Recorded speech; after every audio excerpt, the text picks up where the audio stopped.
ప్రభుత్వ హాస్పిటల్ నందు తనిఖీ చేయడం జరిగింది. అదేవిధంగా ఈ రాష్ట్ర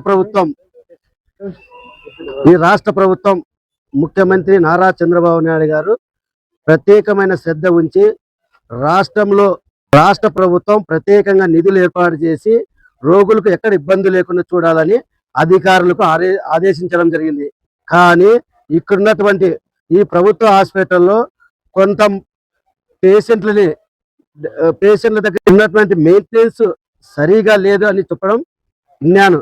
కానీ వెంటనే దీనికి సంబంధించిన అధికారులు ఎవరెవరు నిర్లక్ష్యం వహిస్తున్నారో వాళ్ళ పైన వెంటనే ఒక చర్య తీసుకుంటాం. అదేవిధంగా ఇక్కడున్నటువంటి రోగులకు ఎక్కడ ఇబ్బంది లేకుండా చూడాల్సిన బాధ్యత అధికారులది.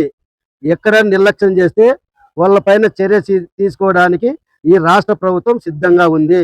కానీ ఈ రాష్ట్ర ప్రభుత్వం ఎక్కడ ఏ ఇబ్బంది లేకుండా అన్ని సౌకర్యాలు ఇస్తున్నారు. దానికి అనుగుణంగా ఇక్కడ ఉన్నటువంటి అధికారులు చేయాలని ఆదేశిస్తున్నాను. ఓకేనా? ఓకే. ఈ ఏసీ డైరెక్ట్ పై చూడడం జరిగింది. ఏసీలు ఏదో రిపేర్ ఉన్నాయన్నారు. వెంటనే దాన్ని రిపేర్ చేపిస్తాం సార్ అని చెప్పారు. అతి తొందరలోనే గంటల్లోనే ఆ ఏసీలు రిపేర్ చేసి పనిచేసే విధంగా చూస్తాం సార్ అని ఇక్కడ ఉన్నటువంటి సూపరింటెండెంట్ గారు చెప్పారు. ఆర్ఎంఓ సూపరింటెండెంట్ గారు చెప్పారు. కాబట్టి దాని అనుగుణంగా ఇక్కడ ఉన్నటువంటి అధికారులు పనిచేస్తారని ఆదేశించడం జరిగింది. ఓకేనా?